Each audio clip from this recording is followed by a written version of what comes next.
গণভবনে শেখ হাসিনার লাল টেলিফোন ঘিরে বাড়ছে মানুষের আগ্রহ।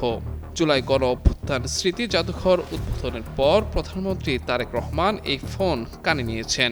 এর আগে অন্তর্বর্তী সরকার প্রধান ডক্টর ইউনূসও এই টেলিফোন কানে ধরেছিলেন। কি শুনেছিলেন তারা?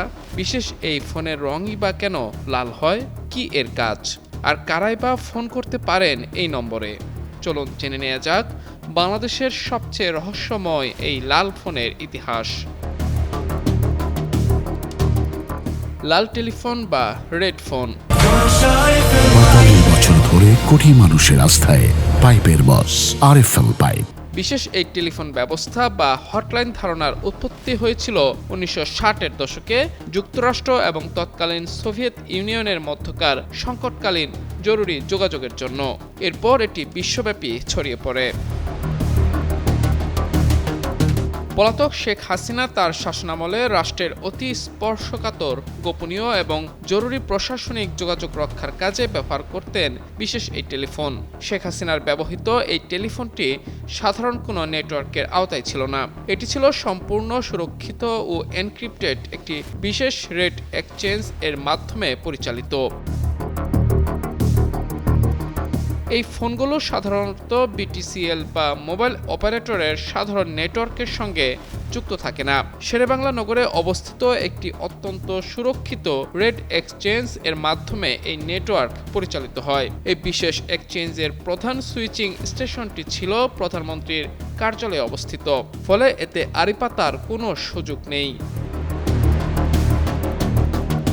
সরকারের অতি গোপনীয় কোনো ফাইলের সিদ্ধান্ত, গুরুত্বপূর্ণ কর্মকর্তাদের বদলি বা বিশেষ অভিযান পরিচালনার ক্ষেত্রে এই ফোনের মাধ্যমে নির্দেশনা দেওয়া হতো। ফরেনসিক তদন্তকারী সংস্থাগুলোর তথ্য অনুযায়ী জুলাই অভ্যুত্থান দমনে শেখ হাসিনা এই বিশেষ ফোন ও সুরক্ষিত লাইনের মাধ্যমে আইনশৃঙ্খলা বাহিনীর শীর্ষ কর্মকর্তাদের সঙ্গে সরাসরি যোগাযোগ রেখেছিলেন। কিছু অডিওতে এই ফোনের মাধ্যমে তাকে বিক্ষোভকারীদের দমনে কঠোর অবস্থান নেয়ার নির্দেশ দিতে শোনা গেছে। গণঅভ্যুত্থানের পর এই নেটওয়ার্কের অতীত ব্যবহার নিয়ে ব্যাপক চাঞ্চল্য তৈরি হয়। ২০২৬ সালের শুরুতে অন্তর্বর্তী সরকার এই ফোনের মাধ্যমে হওয়া গুরুত্বপূর্ণ প্রশাসনিক ও নীতি নির্ধারণী কথোপকথনগুলো নিয়ে একটি ডিজিটাল আর্কাইভ তৈরি করে। বর্তমানে ঢাকার গণভবনে অবস্থিত জুলাই গণ অভ্যুত্থান স্মৃতি জাদুঘরে এই আসল লাল টেলিফোন সেটটি একটি কাচের বক্সে প্রদর্শিত হচ্ছে। দর্শনার্থীরা একটি বোতাম চেপেই নির্দিষ্ট ডেটের অডিও ক্লিপগুলো সরাসরি শুনতে পারছেন, যা বাংলাদেশের সমসাময়িক রাজনৈতিক ইতিহাসের অন্যতম বড় দলিল হিসেবে বিবেচিত হচ্ছে। মাহমুদুর রহমান, যুগান্তর নিউজ।